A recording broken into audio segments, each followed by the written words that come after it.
Let me tell you something nobody told you in school. You learned how to get a job. You learned how to pass a test. You may have even learned how to balance a checkbook, but nobody sat you down and explained how to make the money from that job start working for you. And that little omission can cost you hundreds of thousands of dollars over your lifetime. Because knowing how to earn money and knowing how to build wealth are two completely different skills. Today, we're fixing that. Because if you understand the system, you can stop playing defense with your money and start building something that lasts beyond you. Part 1. The money class we never got. Think about the first time somebody explained investing to you. For most people, it wasn't in a classroom. It was probably a random YouTube video. Maybe your friend mentioned a stock. Maybe you downloaded an investing app because everyone online was talking about it. And suddenly you're staring at a screen full of green and red numbers thinking, okay, so what am I actually supposed to do? That's the problem. We're often taught that financial success is about making more money, but income is only the beginning. You can make $40,000 a year and build wealth. You can make $140,000 a year and stay broke, because wealth isn't simply about what comes in. It's about what stays, what gets invested, and what eventually starts producing more money. And once you understand that, money starts looking completely different. Part 2. The first secret: compounding. You've probably heard the phrase compound interest before, but hearing the phrase and understanding the power of it are two different things. Imagine you plant a tree. For the first few years, you water it, you protect it, you look at it every morning, and it barely seems to grow. You might even think, what's the point? Then one day, years later, that tiny tree has become something enormous. That's compounding. Your money earns a return.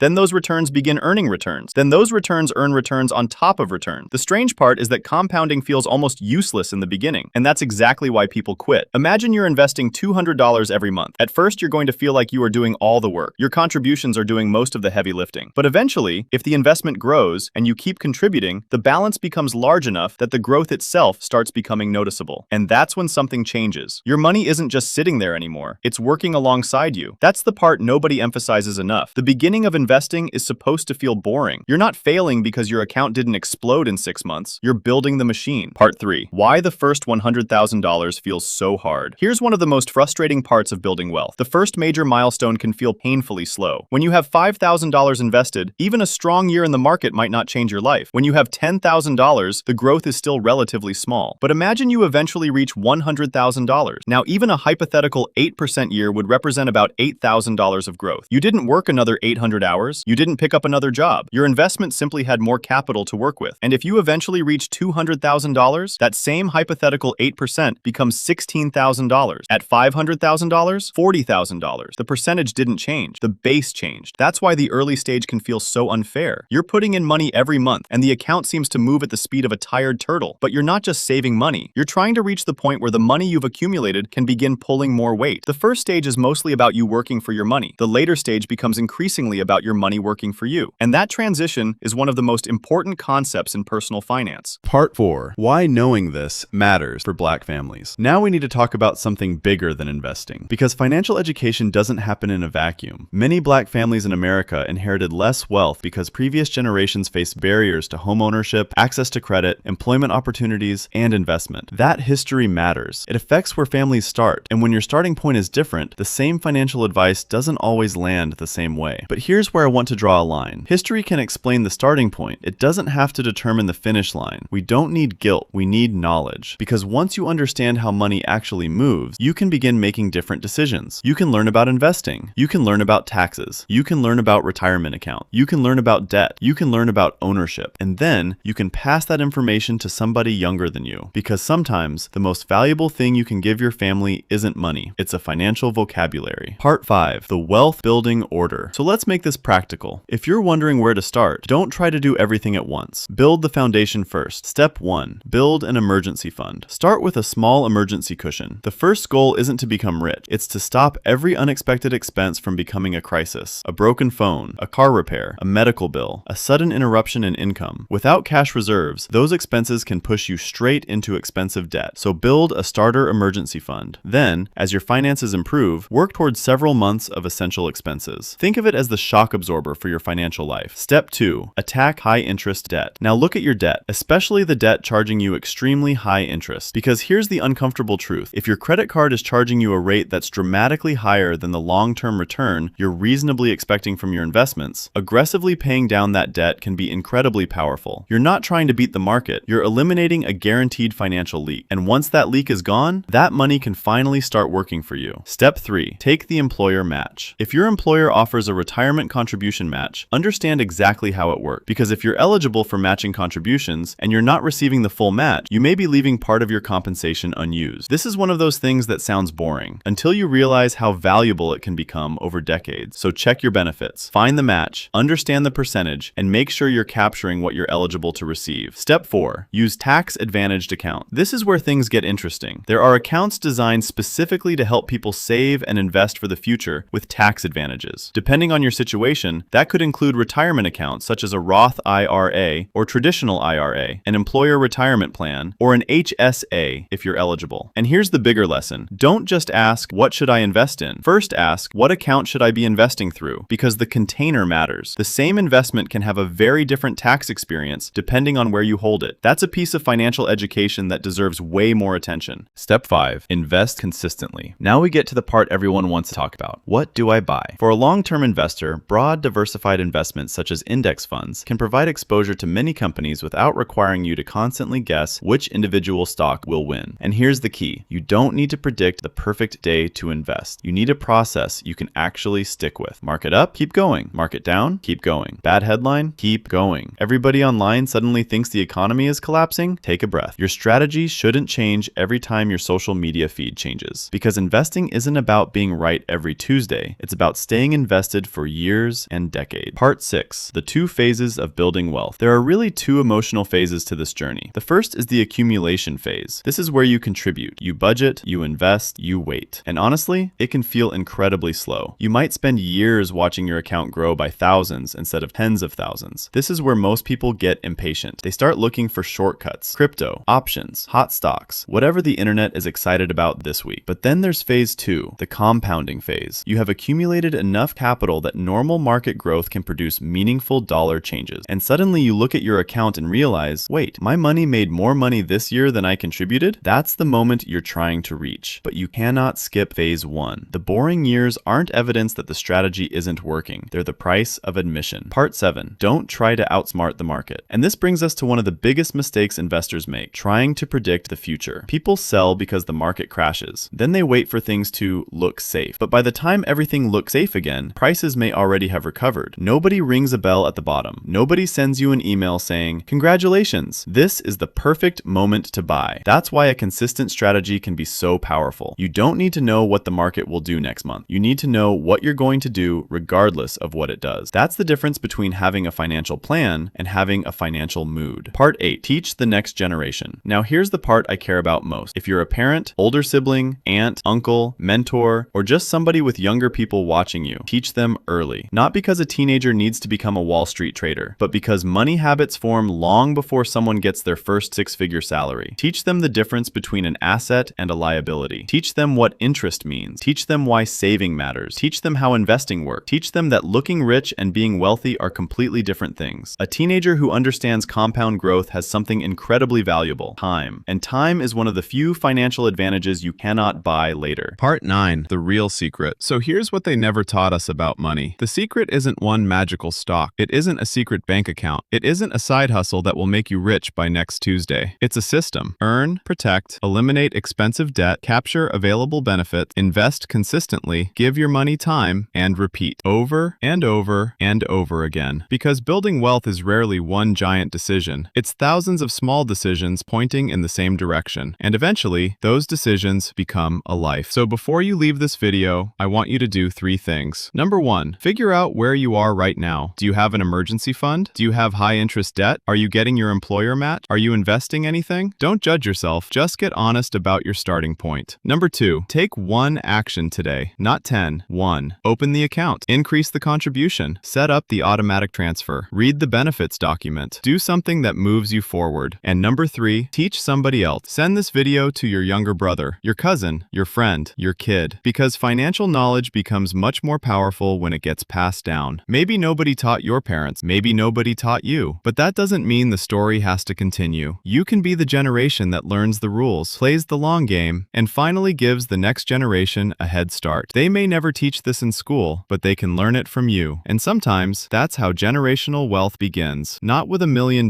not with a perfect portfolio, but with one person deciding, I'm going to learn how money works, and then actually doing something with what they learned.